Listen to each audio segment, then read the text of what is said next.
Welcome to the Los. Oh my gosh, off to a great start. I did the wrong countdown tonight, so apologies for that. Can't speak. We're doing great. Welcome to the Guilty as Charged podcast. Thanks for tuning in. My name is Steven. I'm your host. Tyler is here as well. Starsky and Hutchinson, man, how are you doing?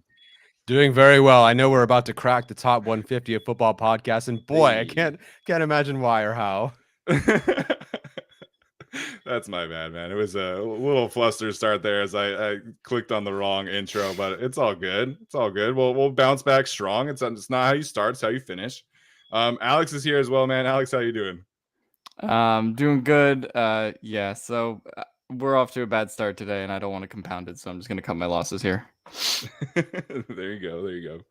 So we are going to have a good chat today. We're going to talk about some of our takeaways from the two press conferences that we were able to listen to over the last 2 days at the Combine from Tom Telesco and Brandon Staley. Alex did a buy or sell video off of Tom Telesco's press conference. So if you missed that, please go check that out after you listen to this. I think that was a really good idea there, and Alex did a good job. So that being said, we'll dive right in because we have a lot to get to. We are also going to talk about our edge rusher rankings. So, Alex, we'll start with you. What was kind of your big takeaway from, you can talk about either one, but what's kind of your big takeaway from the two press conferences? Yeah, I feel like the first big takeaway was probably from both of them sort of, is that Mike Williams is gonna be back. I felt like that was a pretty obvious takeaway. Telesco was a little bit more coy about it, saying, we talked about how much we valued him in January, but we're not going to get into contract now. But then Staley basically talked about him as if he had already signed like a 4-year, $80 million deal. Kind of let the cat out of the bag a little bit. I'm pretty sure Mike Williams will be back, whether that is a franchise tag or a 4-year deal, or whatever the format of it ends up being for the 2022 season. Aside from that, I thought Brandon Staley's comments about cornerback were pretty interesting. I do think they will try to address that as much as they can. Whether that's through the draft, free agency, somewhere else, or another avenue. But I do think when you talk about the first round pick, we talked about it at 17. That does kind of strike me as the pick. So, or at least for the time being. But I definitely think they want to address cornerback. They kind of have to. And after all the talk about Asante Samuel Jr. can play all over the field, he was like, yeah, but he's going to play in the slot though. So that was a little bit spoiled for us in a sense. Don't have many other takeaways from either one, but to me, those were kind of the two big ones. Aside from that, it was a bunch of Telesco going, well, I can't answer that question, 50 times, which, is great. Definitely love watching those press conferences. But no, I thought Staley's was kind of interesting, sort of about the energy and talked about, specifically more how they need to improve both the offense and the defense. But, at this point, it's just kind of like, I want to see what they do and what they mean by everything, rather than kind of the lying season that we were with these combine press conferences. Yeah, I mean, Tom Telesco, usually very coy. Apparently he was chatting with Andrew Siciliano as well.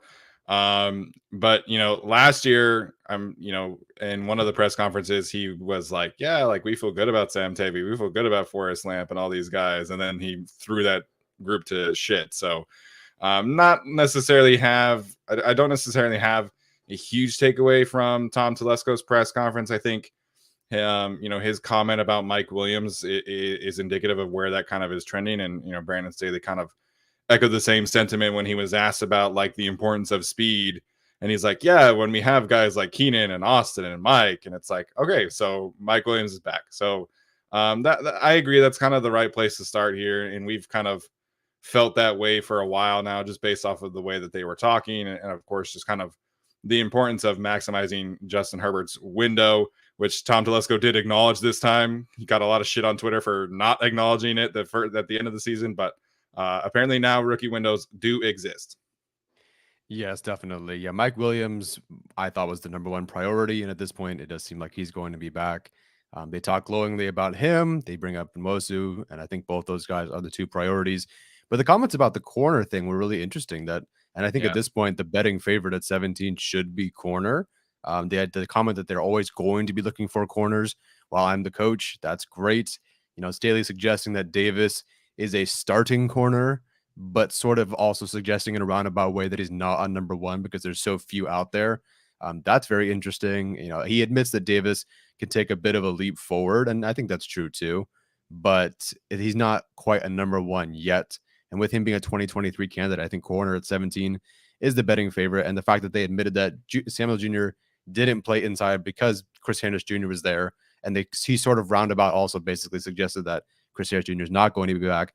So it's not that Samuel Jr. can play the slot. Like, to me, it just really seems like corner at 17 is where they're going to look. Obviously, if the opportunity presents itself, they're not going. They're hopefully not going to reach in the draft for a corner. I think, again, we talked about this before, but Steven, you having a sort of conversation with someone about the idea that they take a corner early. I talked to someone who thinks defensive back room kind of stunk last year behind the big names. So, Staley basically just opened up and said, look at the guys that we have to cover. We need to get better in the secondary. And that's why I think corner at 17 or finding a number one in free agency if JC Jackson leaves. I know we'd love to talk about it. I think that was interesting. The one thing that we haven't talked about yet that I do think is a bit of a change from even as early as last season is that I think Ficken will have a bit more of a say in this personnel than Darius Swinton. Don't know that for sure. They can say all sorts of things and then things change, and we'll have to rack our heads in 6 months about why this person was cut or whatever. But when I asked someone about the Andre Roberts and Dustin Hopkins and those guys coming back after the season when Swinton was fired, and basically the cut and dry response I got was that personnel makes all signing decisions. And now personnel could mean coaches too, but to me that sounds like front office types, Tom Telesco and those guys sort of thing. You can even talk about John Spanos if you want, but whatever. So in this particular case, to hear that they specifically brought in Ficken because they almost admit that somebody royally messed up last year and Staley wants a better talent evaluator. I think Ficken being able to evaluate guys on the back end of the roster is fantastic. And him, the big debacle last year with the roster, the back end of the roster was wide receiver, was with running backs. That weird, do we keep Kelly? Is it Roundtree? Is it Kelly? Is it Roundtree? What are we doing with Bradville? Let's Tyron Johnson. Oh, wait, it's KJ Hill now is the guy the whole way through. And those two spots, I think, were the most confusing in terms of roster personnel decisions. And so Ficken, specifically having worked with running backs and wide receivers, just leads me to believe that he's going to have more say. Staley's going to let his special teams coordinator do his thing, but the coaches are kind of going to have more of a say in the back end of the roster and specifically on special teams and with wide receivers and running backs that are kind of on the bubble. And hopefully this time they make the right decision. Yeah, I think you look at both of these press conferences and both of them mention Ryan Ficken's ability to be, a talent evaluator. And they seem to think very highly of Ryan Ficken as a coach in general. He's not just a special teams coordinator, which is kind of the vibe that we got from Darius Swinton. And, who knows, maybe if things had gone differently, maybe he still is the special teams coordinator. But, this could be like a sneaky future associate head coach kind of role for Ryan Ficken, and somebody that, has a really bright future in the league. So as Jared points out, Brandon Staley did mention Cordell Patterson again today, as Ryan Ficken did. So it's going to be really interesting to see that kind of dynamic, because they kind of approached the special teams back end of the roster units last year as kind of like giving Darius Swinton essentially like a ball of clay and saying, like, here's all these young players, do what you can. And this year we're hearing that, Ryan Ficken is going to have a large say, or at least larger than, the previous special teams coordinator have had in roster construction. Ryan Ficken himself said they're going to pour resources into the special teams unit. So I don't really know like what that means, what that looks like, but Cordero Patterson's a really good place to start. Like, I think him as a return man is as big as it potentially gets. I can't imagine they're going to spend like top tier dollar on a kicker, because there aren't really any available. I think I feel like Dustin Hopkins is probably back, but the comments about Ryan Ficken were definitely interesting today. The coaching staff comments in general, apparently like everybody was getting interviews off of this staff. Derek Ansley had some defensive coordinator interview. We don't really know what. That was the first that I heard of it. Timu, the Spanos associate, coaching associate, whatever. He had some interviews, and so they promoted him. They were obviously the ones that we've known about and talked about, but the coaching staff talk in general is really interesting, particularly the stuff about Ryan Ficken.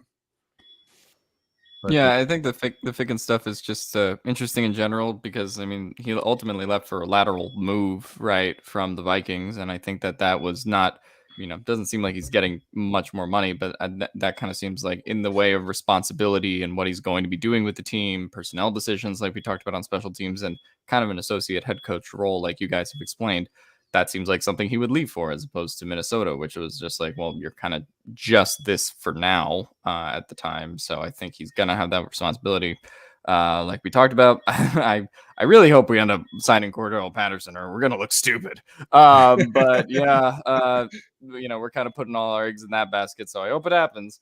So yeah, I think the special teams definitely kind of got a couple, eyebrow raises at the press conference, particularly even Staley mentioning Cordell Patterson specifically for like the 8th time. So that's, just kind of a running gag at this point, I guess. Yeah. But no, I didn't have too many other press conference takeaways. It did sort of seem like the tight ends one was a little bit interesting from Tom Telesco because he was like, well, he sort of like left the door open for Jared Cook to come back, but then also was like, not really. In a sense, was his tone. So I don't know if that necessarily means they're going to go after a tight end one like a Zach Ertz or a Gronk, or if they're just fine putting Parham a tight end one and then kind of restructuring the unit behind him. I don't know exactly what that will entail, but I think the idea that our tight end room is not exactly what we want it to be right now, that kind of, stuck out in a series of otherwise uneventful statements. Well, I think the general sense there to talk about is that they are going to take swings at improving the offense, right? And I know in the comments yesterday it was like the run defense is 32nd in the league. Like you have to solve the run defense, and it's like they can do lots of things. Like they don't just have to solve the run defense. Like of course they have to, but they have the resources to do a lot of different things, and so. I thought both of their comments about the offense were kind of telling. Brandon Staley talked about the need for speed on this offense and being able to have a true speed threat that can run every single route in the route tree is kind of what he's looking for. I think that kind of is a slight indictment on Jalen Guyton and kind of where the rest of that receiver room is. I am definitely not ruling out a return for Jalen Guyton, but they're wanting to add more speed and like a legitimate speed receiver that can threaten in multiple ways. They want to add another tight end.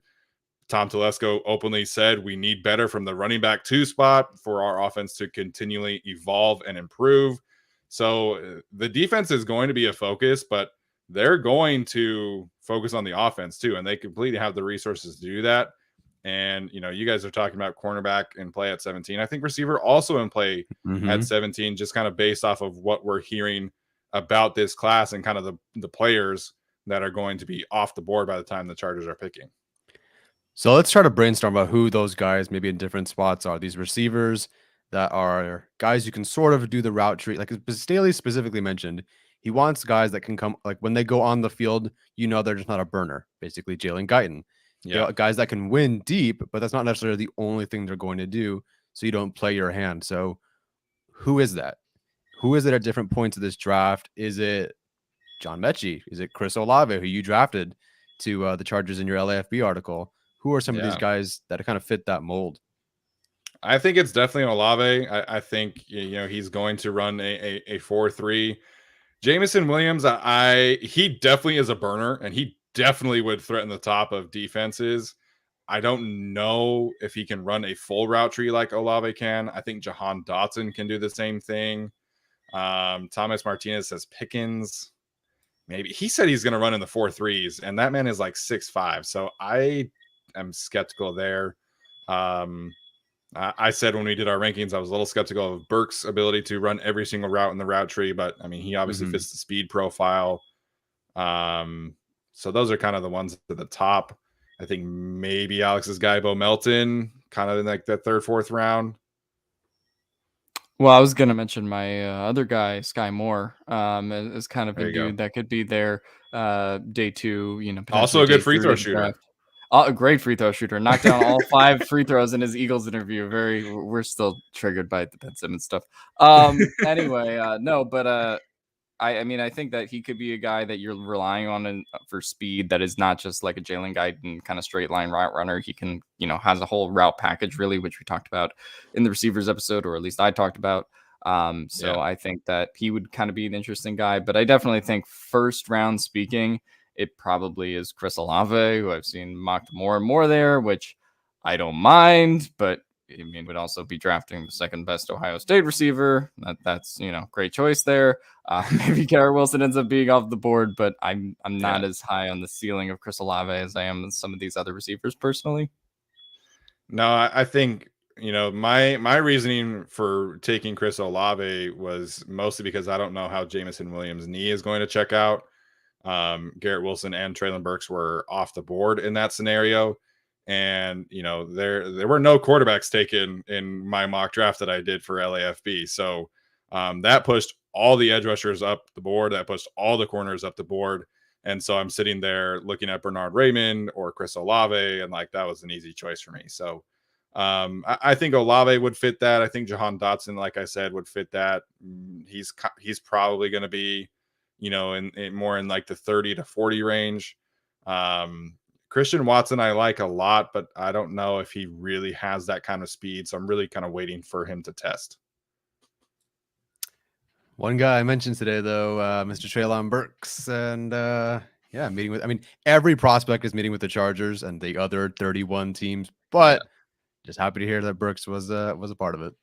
Yeah, absolutely. So I mean, I think receiver is in play. I think corner is in play, like we mentioned. So there were obviously a lot of takeaways today here from the press conferences. Tyler, anything else before we get into our edge rankings? That's all I can think of. Alex, anything?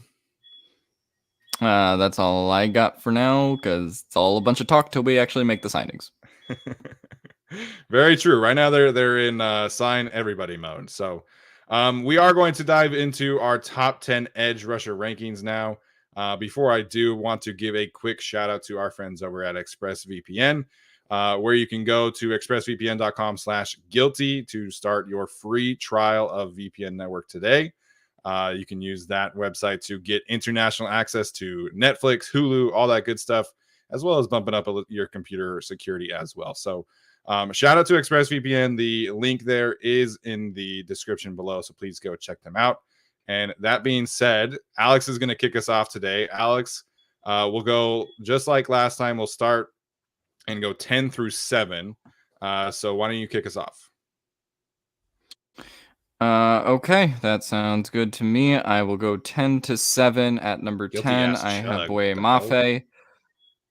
Mafe. Sorry. What are you talking about? Oh, In the chat. okay. All right. At number 10, I have Boye Mafe. At number 9, I have Cameron Thomas. At number 8, I hope I'm pronouncing this correctly. I do have Majai Sanders. Hope that's the correct pronunciation. The chat will let me know if I'm wrong, as they always do. And at number 7, I do have Georgia's Travon Walker. He is there for me at 7. I will take the time to talk about Majai Sanders because I think he's kind of my favorite to watch prospect of these guys, even though he didn't necessarily end up the highest. I just thought, a lot of his film was just really solid, has a lot of hand placement where he's just going like blow guys backwards sometimes. There was a play against Tulsa where I talked about Tyler Smith last week, and he just like wrecked that guy, like, and That was just a good sent game it for backwards. Just with his hands, like not even like really putting his power into it. So I know there's a lot of concerns maybe about like his weight, the fact that he's kind of like a group of 5 guys opposed to one of these big SEC pass rushers or Big Ten guys. But I felt that like his technique and his kind of ability to bend a little bit, that sort of alleviates my concerns when it comes to his size. So I think also he's going to be in an NFL locker room, and that's, they're going to give him enough protein shakes and give him 20, 30 pounds, whatever it is, whatever they need him to do. So that wasn't too much of a concern for me. How he holds up in the run game can be a little bit concerning. And, I do talk about that with guys on the edge a lot. So that's something I think he'll need to certainly work on at the next level. But I think if you're talking about a good round 2, round 3 prospect, I think he's probably kind of the one of these guys that has some of the higher ceilings, just because of where he can potentially take his game and where he can still kind of improve and add to it with what he already does have in his technique and ability. So, that was my guy, Jai Sanders at number 8. Yeah, so I also have him at 8. He did check in at the Senior Bowl at 242 pounds. So I'm a little concerned there. I would like to see him be able to add some weight. I think this thing with Sanders that whoever drafts him is going to have to figure out is how do they get the 2020 version of Sanders as opposed to the 2021? Because he was somebody, he was on the fence about declaring or not, and then the Chargers were bad, so we started draft process much earlier last year. And so I watched him last year, and I was really excited about his potential, really hoping to see him declare last year. Obviously decided to come back. And so I think there's a lot to like with Sanders. His length is something that really stands out. He's got some of the longest arms that you can kind of visualize on film and on screen. I think he is kind of a work in progress, like Alex mentioned, against the run, but he kind of shows flashes of every tool that you want to see from an edge rusher. You see a double swipe, you see a cross chop, you see speed to power, you see speed. So I'm intrigued by him as well. I just think that kind of regression from 2020 kind of pushed him down my board personally. Yeah, so I did not watch his 2020, so he's on my board, but he's not 8th. Like you guys have basically talked about. I think that length, he actually uses his length. I think for the most part, that pop, that stack and shed, when he uses his length in his arms, does work best for him. I guess we'll just see kind of how he holds up against the run. Him looking kind of rail thin.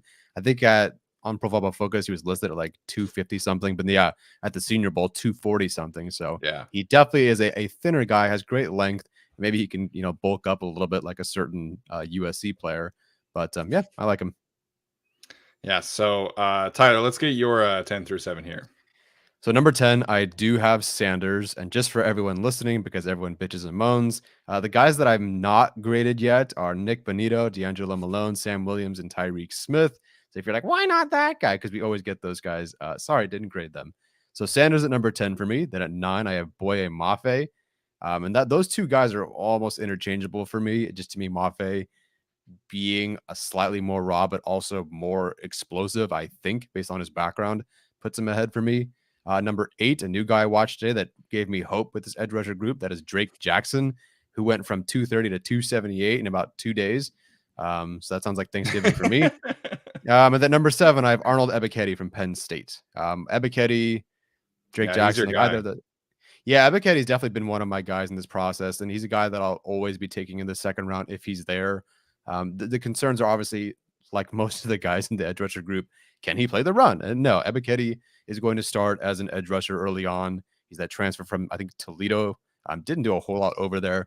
This is really his first big season. But to me, like, his ability to win both inside and outside makes him really unique. I think he does win inside and outside better than everybody behind him that I have ranked. And some of the guys in front of him too. I think the hand swipe to work back inside is really elite.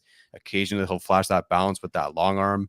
And just in terms of stats, he's top 6 in pressures, sacks, and win rate. So the guy, it's a big explosive season. He's the guy that he's the first guy that I looked up while I was watching an offensive lineman. And so to me, that kind of makes him stand out as is. I really like him. He can win outside. He's going to be a pass rusher first. He's not going to do much for you against the run initially. And maybe that'll push him, to late second or something. But I do think if he's there for the Chargers, it's definitely something to consider if Uchenna Nwosu is back.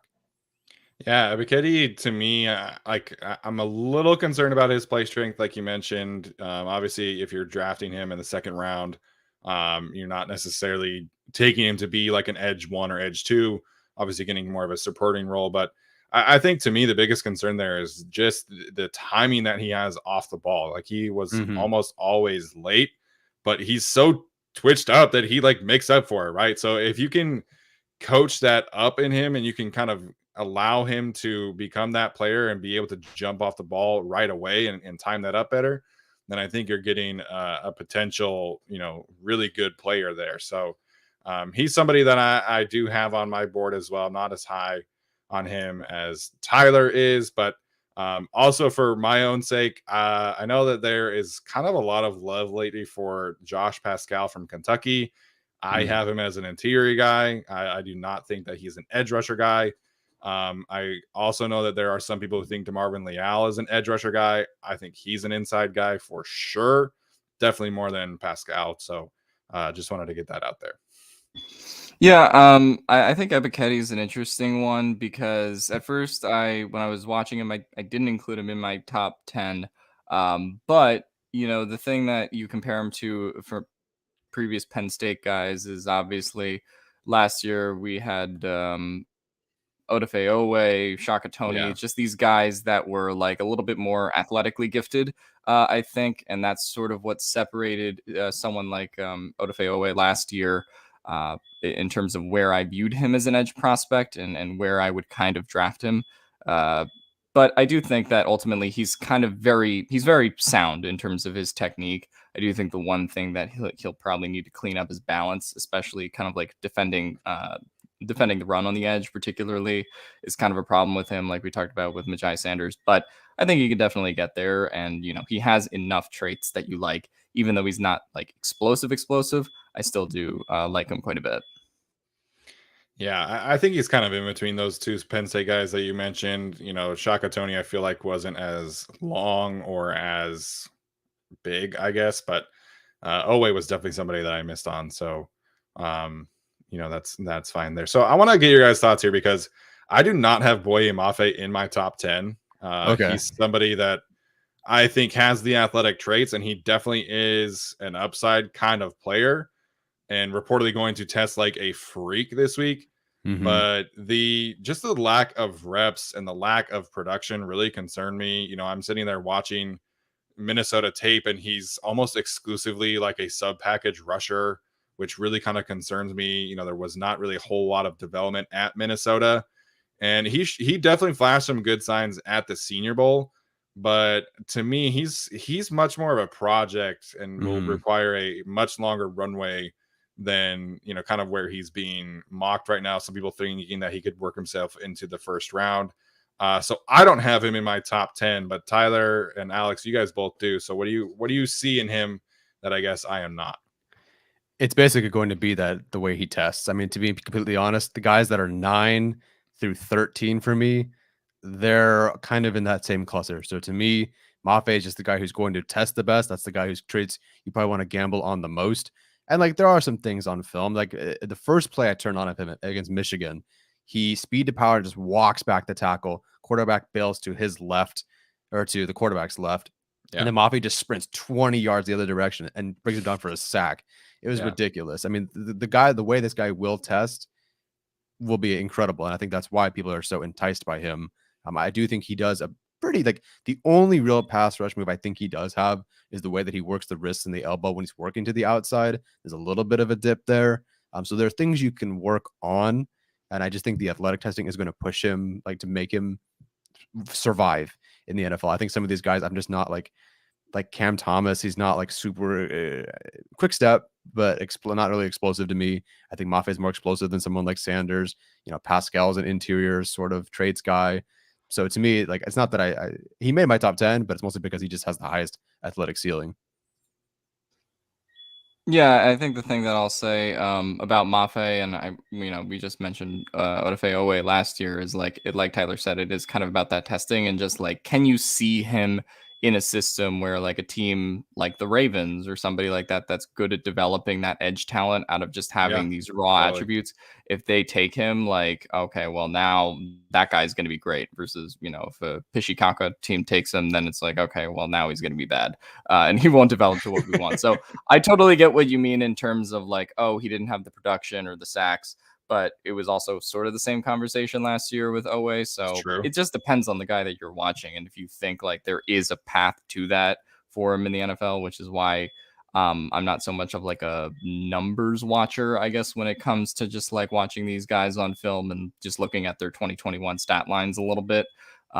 So yeah, no, that's kind of the case, I think, for Boye Mafe, and just what he can show at the next level. And the Senior Bowl is kind of like the perfect example of that. Yeah, I mean, for the record, like I did have Owe in my top 10, I believe. I just didn't have him like super high up. Mafe, I think to me is just a different case. So Kareem asking how they compare. I think Owe was significantly larger and longer. I think Mafe is a little bit more compact, a little bit more of a speed rusher. So that's kind of the difference there for me. All right. So my top 10 through 7, I have, looks like my Google Doc accidentally reloaded. So number 10, I have Tyreek Smith, the edge rusher from Ohio State. He kind of was, there's always a point when I was talking with Tyler about this the other day. There's always a point when you get down to edge rushers or any kind of prospects, really, where like that's the cutoff. You're like, okay, from here on out, like I'm getting projects. I'm not getting like very well-rounded prospects. And I think for me, Tyreek Smith was kind of that cutoff point. So I like Tyreek Smith a lot, at least in terms of, ranking him number 10. I think he kind of is the more well-rounded prospect. We kind of saw this with Jonathan Cooper last year for the Denver Broncos. Not necessarily the most explosive athlete, but he has a pass rush plan. He knows what he is. He plays to his strengths, and I think that really matters for me when you're, getting to these third and fourth tier edge rushers. So Tyreek Smith, number 10 for me. At number 9, I have Arnold Ebiketie from Penn State. At number 8, I have Myjai Sanders. Shout out to the chat for looking that up. And then number 7, I also have Trayvon Walker there. Caught a lot of heat for my Trayvon Walker takes on Twitter last night, but yeah, he's at number 7 for me. It's funny. You and I think, almost feel two different ways about Walker, and yet I'm only one ranking away from you. It's just so yeah, I get it though. What is it about Walker that you are not a fan of, I guess? So to me, so he only has the 1 year of reps, and I think that matters in terms of his evaluation. Like I know that he's going to test like a freak. Daniel Jeremiah has thrown out the Cameron Jordan comparison a few times, and I think from a size and strength standpoint, I can definitely see that. The reason why he is at 7, and I think he is at the top of tier 3 for me, is frankly just because the man is a bull in a china shop. He is incredibly powerful. He sets the edge very, very well. It's just as a pass rusher, all of his pressures that I watched, all of his quarterback hits that I watched, all come off of stunts. Mm-hmm. They all come off of Jordan Davis doing the work and him cleaning it up. They all come off of, Devontae Wyatt doing the work and he cleans it up. So he's very much a work in progress. I do not think that he is going to be like an immediate impact player in that regard. Like I think he'll be able to come in and defend the run. And, there are people throwing him out there as a top 10 pick. And, I've seen like the Aaron Donald 3-4 comparisons where he can play the 3 tech, the 4 tech, the 5 tech, and on the edge. And I'm like, okay, we have to stop comparing draft prospects to the best players in the league. Like find a discount version and we can start from there. So I like Walker. Mm-hmm. I would like him a lot more if he were getting 2nd round hype where I have him. Like if the Chargers took him at 49, I would be pumped up. I would love that. But he's not even going to be there at 17. So like there's a lot to like there. I think he is very, very strong and he is very powerful against offensive tackles. And he's doing that in the SEC, which matters to me. Yeah. And I'm definitely not a numbers guy, but the man was 50th in pass rush win rate this last year in the SEC, behind nose tackles like Neil Farrell and Matthew Butler from Tennessee. So the hype is kind of crazy to me, but I do like the prospect. I just think he's more of like a 2nd round player. Yeah, I do. Well, I won't get into I'll wait to get to my ranking. So Alex, you do your thing. Yeah, I'll just get my little piece in on Travon Walker, but I thought that he was kind of an interesting watch. Like it's just funny to watch him go against tight ends where he just like he just blows up It's a guy. totally unfair. It's totally unfair to see him like just get like chip blocked like that. But yeah, no, I sort of share some of the same concerns with Steven.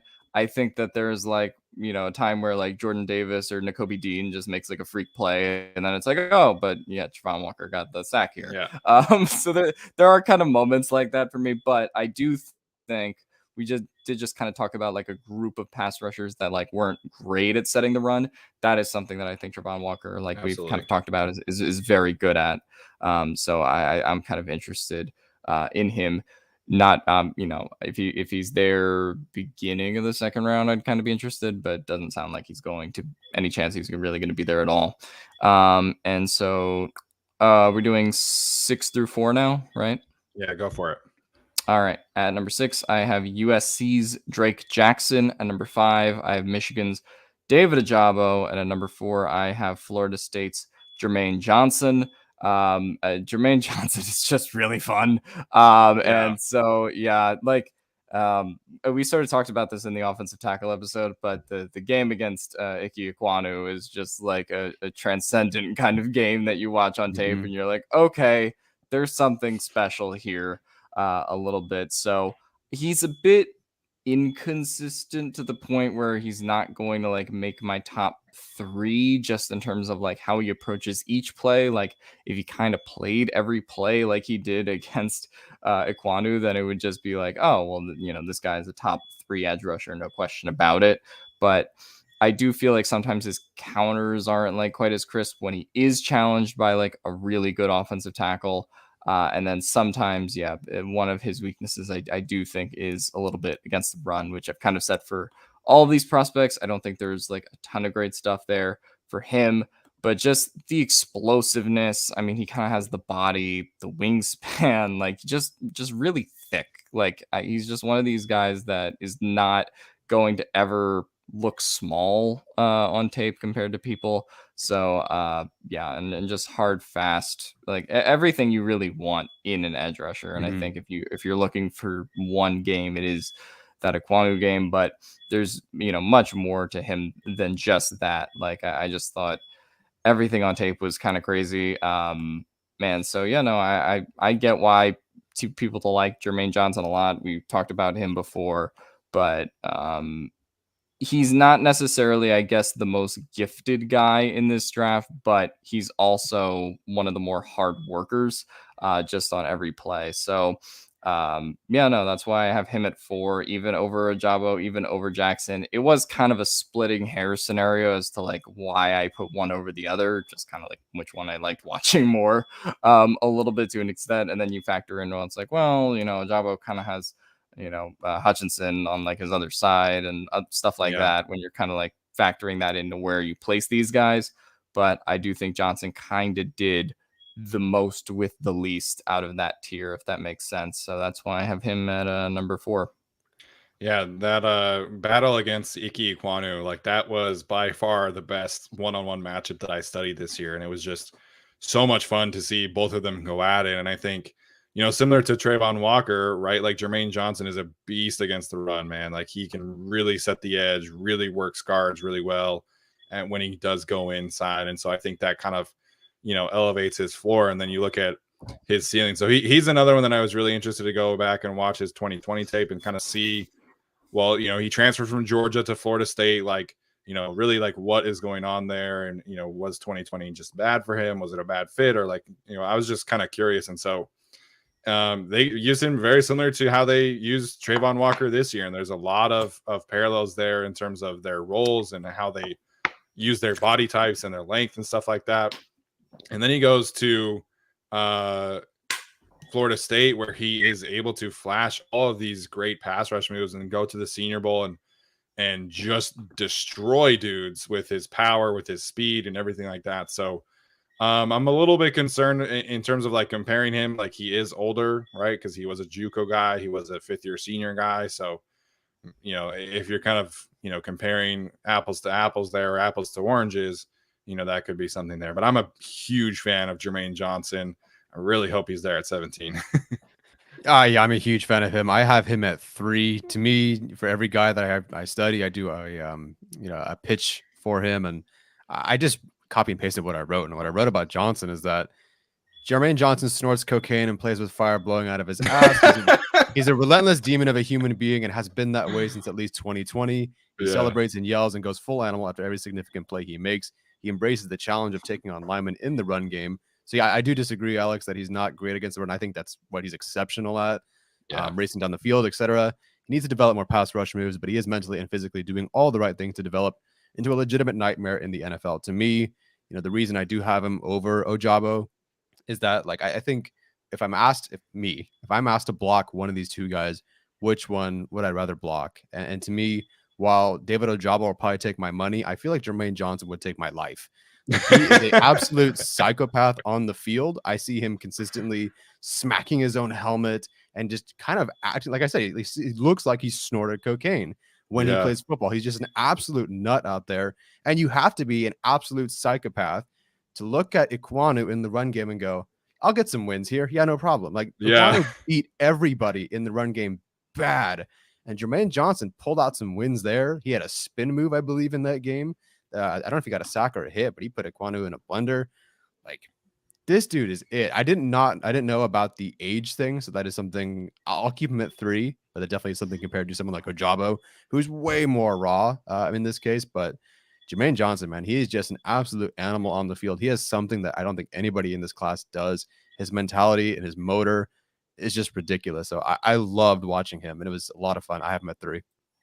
Yeah, he's a fantastic watch. So, Tyler, let's get your 6 through 4.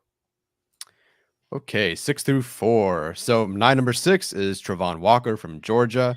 At number 5, I have George Karlaftis from Purdue. At number 4, I have David Ojabo. One thing about Walker that I do want to mention, it was a flip-flop between him and Karlaftis to me.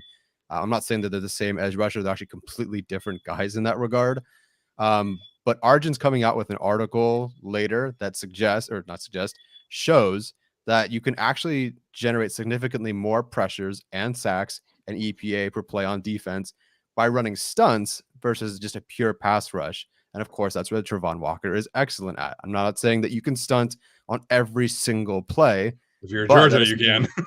By golly, if you're Georgia, you can. Yeah. If you have Jerry Tiller, no, I'm kidding. But Travon Walker, like, his ability to excel at that, which apparently is statistically better than just a pure pass rush, is significant. And his ability to work laterally, the way he plays, the short area quickness that he has, his ability to stack and shed, all that sort of stuff, the unique traits that he has make him very intriguing. So I almost put him over Karlaftis, but at the end of the day, like, Karlaftis is they're just two different guys. Karlaftis is completely technical, complete array of pass rush moves. He just isn't going to be that freak athlete in the testing department, I don't think.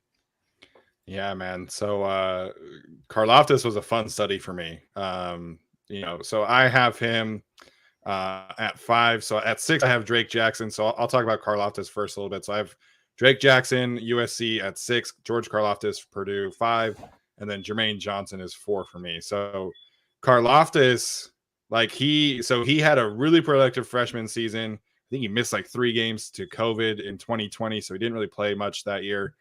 And I think Notre Dame was like their second game of the season. And I'm sitting there on tape and I'm seeing Notre Dame, which is like an OL factory, right? Like they just breed quality offensive linemen like nobody's business. And, they're chipping him with a tight end, and then they're double teaming him with a guard and a tackle. They're throwing a running back in. They had 3 blockers thrown at George Karlaftis on at least 10 plays. And he still, I think he had 7 pressures and 2 sacks and 1 other quarterback hit in that game. Like, the way that he played against teams who went out with the sole mission of saying, like, hey, George Karlaftis, you're not going to destroy us today, really, to me, meant a lot. And I think he is definitely a little stiff, and he definitely is a little upright. I mean, the man was playing water polo professionally for Greece 3 years ago.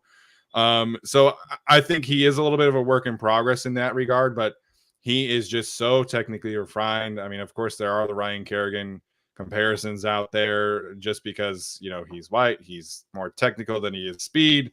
And, I don't necessarily disagree with that comparison, not because of those things, because I do think that, similar skill sets. But I've also seen the Trey Hendrickson comparisons. I don't think Hendrickson has that kind of power and has that kind of technical ability. Hendrickson is more of like an effort guy for me. But I really like George Karlaftis as well. I mean, he was 5th for me. Just really impressed with his ability to get double teamed, triple teamed, and be able to overcome those. So he was listed as a Feldman's freak for what it's worth. He is going to supposedly test, at least in some aspects, at a very high level. I don't think he's necessarily going to have like a great 3-cone, but I'm a big fan of his for sure. Yeah, I think I was gonna say Karlaftis is kind of an interesting one. I watched the game against Notre Dame where they were just putting like 2 guys on him minimum like all the time, and just seeing him, kind of like just overcome that was just kind of like savage. Like he is just a high motor guy. I don't want to say like all the things we say about white defensive ends, gritty, sneaky speed, but no, I think that Karlaftis does have a lot of what you want, just like in a sound edge player. I think where he might get into trouble is just like lack of bend. Sometimes he's not necessarily a guy that is going to like out finesse you. But I do think that he just has so much like raw power, and again, a little bit raw in terms of the tools that you can develop that he has. So that's why I had him at number 4, not quite top 3 in terms of, or sorry, I had him at number 5. Not quite a top 3 guy in terms of like a prospect, just because I feel like the top 3 guys are my top 3 guys, and it's kind of by a lot, a little bit. But yeah, I think Karlaftis is going to still be a weapon in the NFL for whatever team drafts him, just because of how much attention a defense will have to pay, or an offensive line, I should say, will have to pay him. Yeah, if you can find some way to pair him almost like a Joey Bosa, Melvin Ingram situation where you have more of a twitch guy, I think a guy who's more explosive next to a guy who's very technical like that. He was just, to me, I don't know if you guys agree or disagree, but I feel like he has the best pass rush array right after Hutchinson. Like, and he could be number 2 on this list just for that alone. And, and he had it from day one. I watched the Minnesota game from 2019 back when he just first started playing, and he had like a dip and rip, a long arm. I think there was like a spin move in there once. He just had that from day one, and he's just always built upon that. The way he attacks, again, the wrists and the elbows, long arm, speed to power, all that. Everything like technical about the game, and everything on paper you want him to like do these 10 things for me. He can do that for you, but I'll see about the athletic traits. And I think like there's one play against Ohio State. I think they ran some sort of jet sweep or something right by him. And I don't expect him to always catch a receiver or anything, but like it was from this one side of the field all the way this way and past him. And he basically just went right by him. And I think part of his missed tackle rate, which is he's like 22nd among our edge rushers in missed tackle rate. And that's out of what, like 25 or 27 or whatever. I think part of that, just watching him, is that he literally cannot go get those guys to complete the tackle. I think he's technically sound everywhere, but I think the missed tackle rate is so high because he was trying to go get those guys with his motor and hustle or whatever, and he just can't. And it looks like a missed tackle because he just couldn't get there. Not because he's a bad tackler, just because I think that he wasn't able to make the tackle because he physically just couldn't do it. So we'll see how he tests. I think he's waiting for his pro day now, which is going to annoy me just a bit because I have to wait a little bit longer. If he tests really well, and he might at his pro day because everybody does, then maybe I could bump him, in front of. I don't think I'll bump him in front of Ojabo. Yeah, but, I'm not moving him. But I could think very much higher of him in that regard, because he's day one pass rusher stuff. And again, if he's there at 17, a lot of guys in this list, even though I have Karlaftis at 5, like I'm happy. Edge 5 at 17. If he's there and he fits for the Chargers and Staley thinks he fits, I'd be okay with that. Yeah, I think especially in this draft where there's no good quarterbacks. Like nobody likes this quarterback class. Getting edge 5 at 17 might actually be a possibility. And I think that would be, I think, kind of putting him into Kyler Fackrell's role, so to speak. And then you get the Nwosu and Chris Rumpf ideally taking a step forward this year. Then you can have those bendier, twitchier guys, and you have your 2 power guys. Obviously, Bosa does a lot of everything, but I think that it would be an interesting fit. So Alex, let's wrap it up here. Your top 3 edge rushers of the 2022 NFL draft class. Yeah, this was pretty easy for me. At number 3, I do have George Karlaftis. At number 2, I do have Kayvon Thibodeau. At number 1, I have kind of the most perfect edge rusher prospect. It's Aiden Hutchinson. I was reading the Lance Zierlein profile just because I was like curious to see what would be knocked against as a weakness for him. Just because I was like kind of struggling to come up with like what are actually like weaknesses for Aiden Hutchinson, and one of them is like, oh, he might be too strong. His muscle mass might be maxed out, is what Lance Zierlein says here. It's like I'm comfortable if he's 270 pounds and he's a physical monster, and he's just gonna go after the quarterback if he's maxed out as is. But no, I mean, to me, I think there was a little bit of a debate for a while between him and Kayvon Thibodeau, obviously, kind of during the college regular season of like, which guy was better. But I think Hutchinson just is like the more complete player. I think there's been questions about Thibodeau's like ultimate like drive, kind of like dominator like moves that he can do. I just think Hutchinson has more of that in his bag, and is kind of like ready to be like one of the top 10 edges in the league from like day one. I think that's kind of like a thing you can bank on versus Thibodeau. I think is like close there, and then Steven can speak to that like more clearly because I mean obviously he's a Pac-12 fan and probably has watched a lot of him, more of him than me and Tyler have. But I just think that the difference to me is just what Hutchinson can do right now. Like there's not many prospects that come around like him every year. He's going to draw the comparison to like the Bosa's for obviously reasons. He's white. What? White pass rusher wearing number 97? Yeah. What? White pass rusher wears 97. I couldn't really think of a non-white pass rusher to compare him to though at the same time. So I went with TJ Watt a little bit. He's got a little bit of that to his game just in terms of like the fact that his like motor is like always on, like, and it's just kind of like maximum effort every play versus I feel like sometimes even in game, Joey Bosa will kind of like feel out a little bit, maybe in like the first or second quarter, and then just explodes in the third or fourth quarter.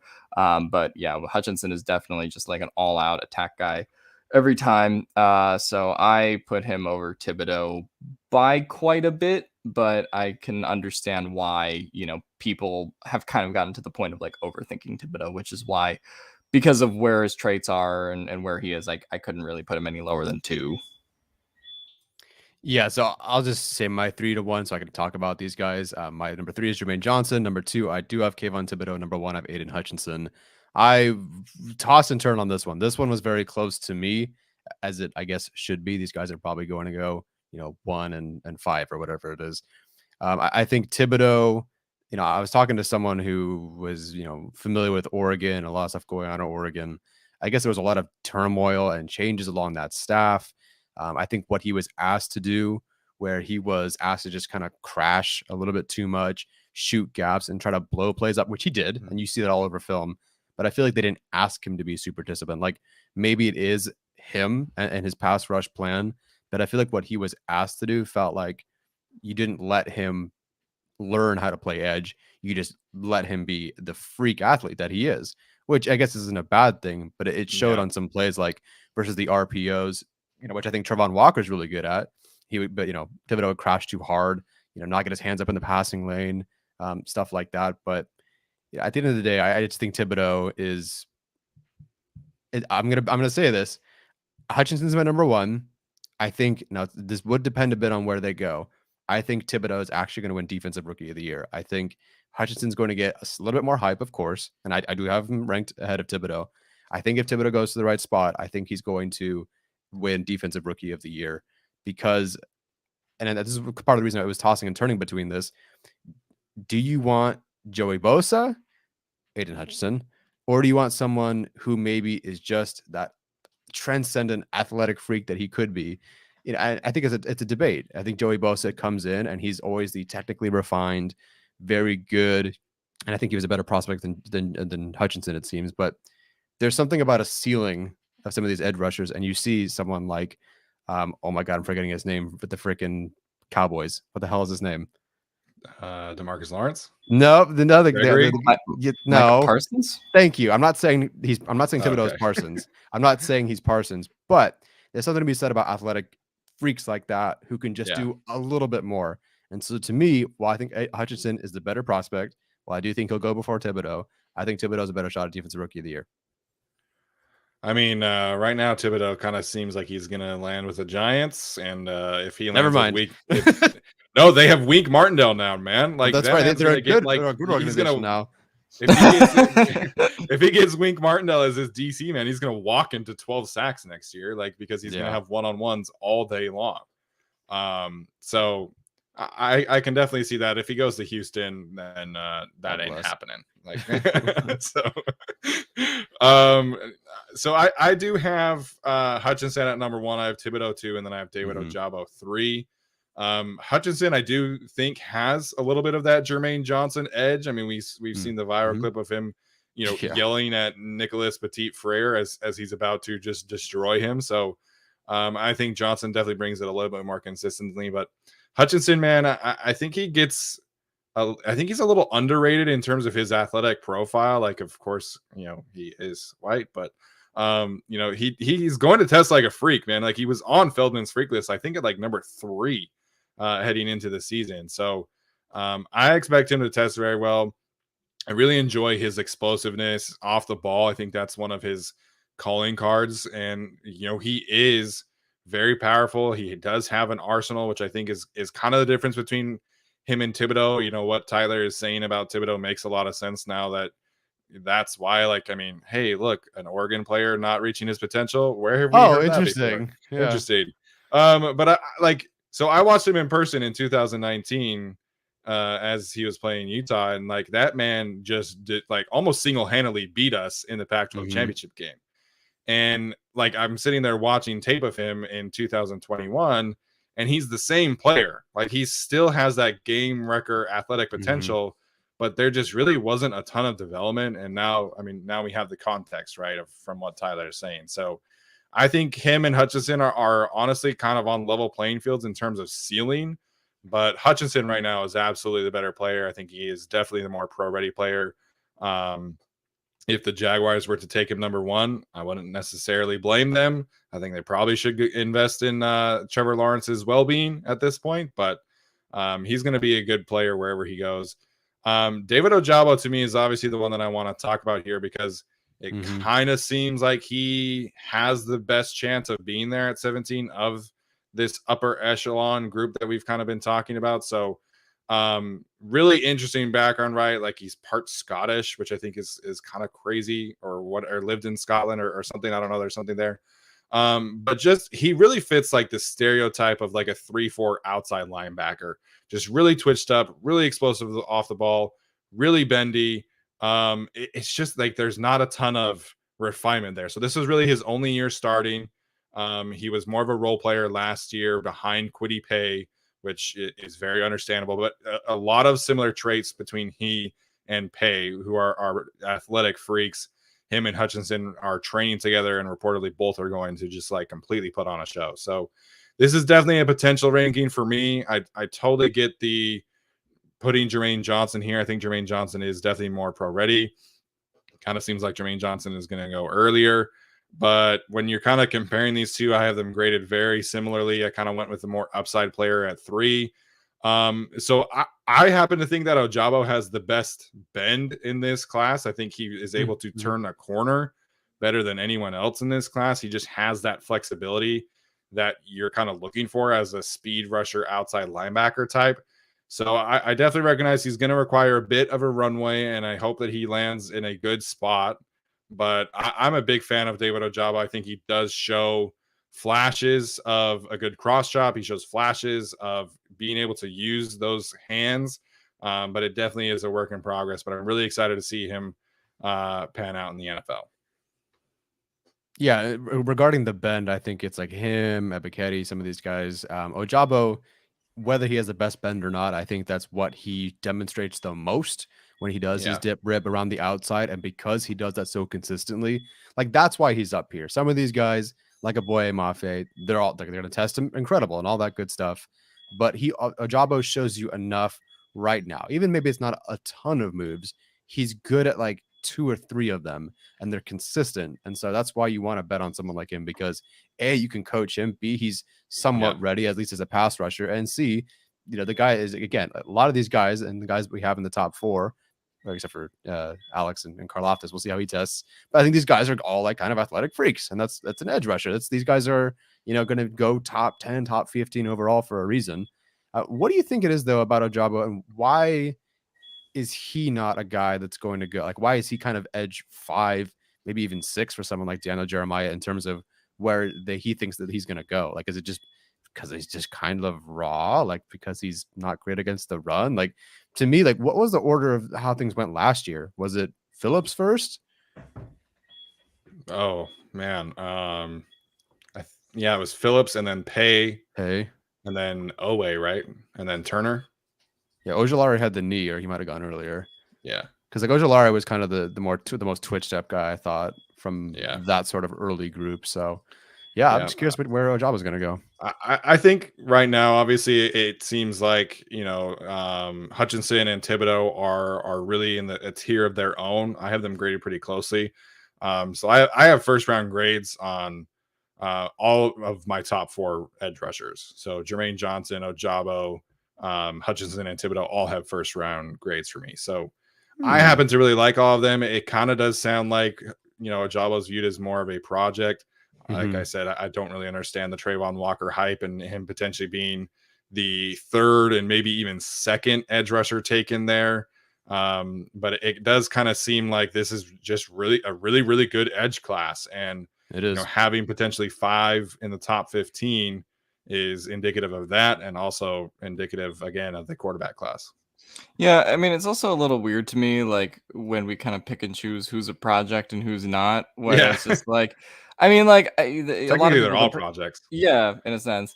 Like a lot of people will compare him to like Odafe Owe last year, but it's like, I mean, Ojabo had 11 sacks. Like you're working off of something. 11 is more than 0 last time I checked. Like we're not starting from bare bones here in terms of that. So for me, I think that the project stuff is a little overstated. Again, there is kind of like the playing next to Aiden Hutchinson thing that probably will make people a little bit lower on him than if he hadn't, or if he decided to come back to school and then was like a monster like on his own next year in a sense. But for me, I still have him as the top 5 guy in this class, and really until Drake Jackson at 6 or no, 1 through 5 for me all had first round grades until Drake Jackson. But I like Ojabo a lot, and I think he's going to be really good pro. Yeah, I changed my cutoff a little bit, so I actually only have Hutchinson and Thibodeau with the first round grades. I have the other guys like right almost there. There's nothing wrong with having a second round grade. You only have like 15 dudes or whatever that are first round grades. What was I going to say about Ojabo? Crap. Oh, sorry. So the thing about him playing across from Hutchinson, like maybe he didn't have face double teams as much or something. But to me, Ojabo got plenty of wins and reps versus Rasheed Walker and versus Nicholas Petit-Frere. And so, did he rush against them the entire time against the best tackles the entire time? No. But I think he had enough wins and significant wins against some guys that are going to go in the 2nd round, maybe the 3rd round. We'll see where NPF ends up going. But, I think there's enough there where it's like, yeah, he played against across from Hutchinson, but he won when the other guys rotated. So I don't really see that as a true knock at this point in his career. Yeah, it kind of sounds like, as Ryan's pointing out in the chat, that him not playing the run is kind of the biggest difference between them. And I mean, it definitely is a work in progress. Like his recognition is just not there. But I think if you watch his Wisconsin tape specifically, I think he does really show the ability to be a well-rounded edge rusher in that particular game. I mean, there were a couple instances where he dropped into coverage against Jake Ferguson, the Wisconsin tight end, and then he's chasing down an end around from the backside. So Tyler's talking about George Karlaftis not necessarily being able to be that guy. David Ojabo can be, and I think his length and his explosiveness and his speed really will lend itself to eventually becoming a good run defender. So I get the concerns there. I get I don't necessarily have a gripe if you like Jermaine Johnson better or if you think he's going to go higher. but I do think that there is kind of a clear, cutoff, if you will, between him and George Karlaftis at 5. So that to me is really the big thing. And then from Karlaftis to Drake Jackson, it gets a little hazy there. So want to give a shout out now to some guys that maybe we had just missed the cut. Alex, anybody in particular that you think could have challenged for a top 10 spot, or really was kind of an intriguing day 3, late day 2 kind of guy for you? Yeah, I'll talk about 2. I liked Logan Hall from Houston. I think he's kind of interesting, but I wasn't like super impressed with him. I think definitely needs a little bit more work. And then the other one I'll talk about is Kingsley Enagbare. I think that's the pronunciation. Sort of was a good prospect. Then Senior Bowl happened, and that wasn't such a great day for him. Like it was, a lot of guys kind of had that experience where their stock was going up, and then the Senior Bowl happened, but. Even in his like game film, I see where the potential is, but still kind of like wasn't as versatile to me as like a mover. And just a guy who's gonna like be like a dominant pass rusher at the next level, but could be wrong on that. Just kind of the vibe I picked from him. But if you're talking about him the 3rd, 4th round, I don't hate that, I guess. Yeah, Enagbare he's not really my favorite overall because I think the flashes are so far and few and far between. But you still see things that you want to take a chance on. I think what stands out the most to me about him is the way that he handles blockers that are in space. So someone who's pulling towards him, watch the way that he handles guys that are on the move and in space towards him. Now, against the run and holding up like that, not necessarily like at the point of attack, no. But when guys are moving in space towards him, he does a very good job getting around or holding, or not holding, but holding up on his own and stuff like that. So Enagbare, interesting there. Did any of us? No, Alex, where did you have Cam Thomas? I didn't have him. Oh, so none of us had Cam Thomas top 10, if I'm not mistaken. No. Okay, so what was it? Because a lot of people like him. The Draft Network really likes him. He's literally tied with Aiden Hutchinson on our composite rankings for his productivity. Of course, he played at San Diego State. What was it for you guys? Because to me, it's like I think he wins often with that first step. He has a great first step and a swim move that I think he can win with on the inside. That's kind of mostly where he wins. He's going to be that 4-3, defensive end with some minor flexibility. But why did he not make the top 10? Because he's really productive, right? I think he generally looks okay. What was it about him that pushed him off your top 10 for you guys? Yeah, so he's that stereotypical white defensive end for me. Like, I just don't think he's that explosive. Like, I definitely recognize the production is crazy. He does have this swim move, which is good to see always, but I feel like most of his film was just a lot of bull rushes, and that works when you're in the Mountain West and you're clearly the strongest player in your competition group. And I think Enagbare is the same kind of way for me. I think I don't see a whole lot of bend and twitch and different kind of moves. I just see a lot of bull rushes and speed to powers, and so Cam Thomas to me was just not it. I put a meh grade for him. Yeah, I sort of have the same reaction. It feels like he's kind of the strongest guy in the Mountain West, which is fine, but like not a lot of like skill. Also, just not like hyper productive in his career. Yeah. Like, I mean, he's had like okay production. 77 pressures this year, man. I mean, yeah, but again, like it's in the Mountain West, and it's you could say like, oh, my composite ranking say he's Aiden Hutchinson. He's not Aiden Hutchinson. Well, that's also not what they're saying either. I know, but like I just think the total production and like what you see on tape, it's kind of like does it match up? And for me, I just don't see it with him. And I also one thing I kind of saw from him is like I feel like he's not as strong in like the 4th quarter as maybe he is in like some of the beginnings of games. Kind of does have like a little bit of a lack of stamina, I think sometimes. So that's not something you necessarily want at the next level either. I get him, and he does have that swim move. Like he does feel like kind of a lean guy, can cut through like a knife. So like I see what people like in him, but yeah, it would probably be like somewhere between 10 and 15 for me. I don't know. Yeah, just like the lack of explosiveness for me really stood out. and I forget who he played in his bowl game, but that was one of the games that I watched, and it just was not great. So I think for me, one of the players that I'm really curious to see kind of how the combine goes for him, not on the field, but kind of in the interviews, is Sam Williams from Ole Miss. He does have a character red flag that probably will take him off the Chargers board and several other teams. He was cleared of the pending charges or looming or previous charges, I guess. What was it? For what it's worth, it was a sexual battery charge, but he was cleared. So curious to get some legal clarity there if we can.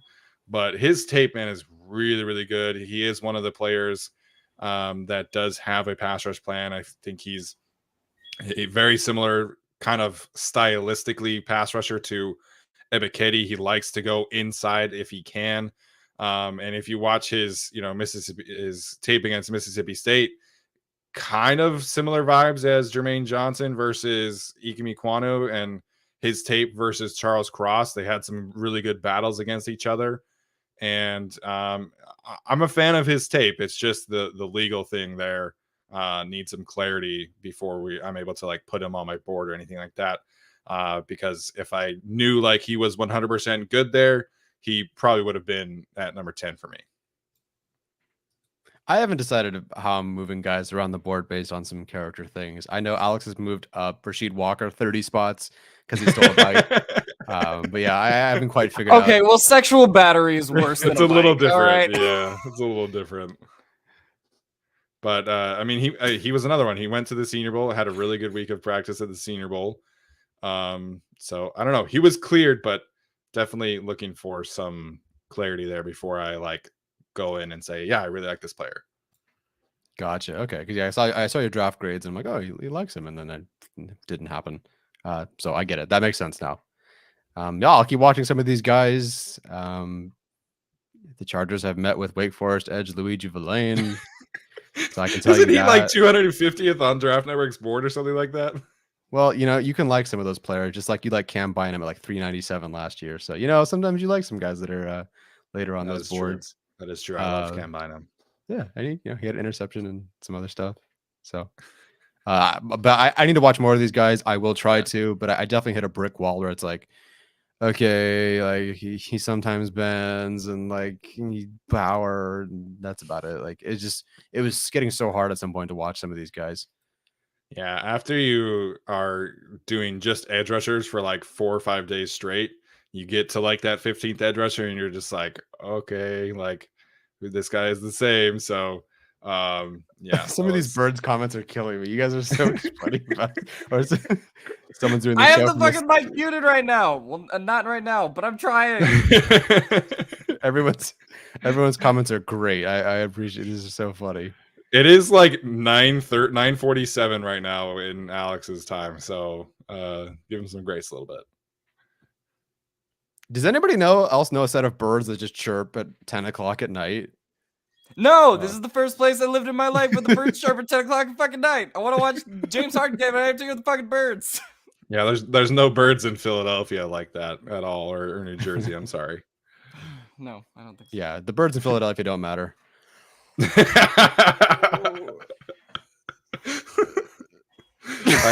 Nick Sirianni was wearing a cool Philadelphia Sixers sweatshirt today, so that's fun. And I have to laugh when these teams who do these funny things at combines. I just think it's hilarious. So like the Eagles asking prospects to shoot free throws is honestly kind of hilarious. Well, last year it was funny. I was thinking of Tyler today because last year it was rock paper scissors for the Eagles. That's right. And see, fantastic. Tyler would have really loved that with his Colin Cowardisms, but no, I definitely think the free throw shooting was funny. I wonder what it'll be next year. Probably some bets could be placed on that. Yeah. So we'll have some things to talk about on Sunday for sure. We'll be able to. I forget what episode we have planned for that, but. Thank you guys for tuning in. We will not be talking about Saquon Barkley on this show. I think that was a ridiculous tweet by Keenan Allen. And Saquon Barkley is not very good anymore. Anyways, my guy Devontae Booker outproduced him. It is what it is. Look at the numbers. It's right. Booker's a free agent. As always, what, Tyler? Booker's a free agent. Booker is a free agent. He was just cut today, as was Kyle Rudolph. So we talked about the tight ends earlier. So that could be a possibility there. As always, if you are listening to the audio version of this, please leave us a rating or review. We do really appreciate that. All of you in the chat today, please go like and subscribe to the channel.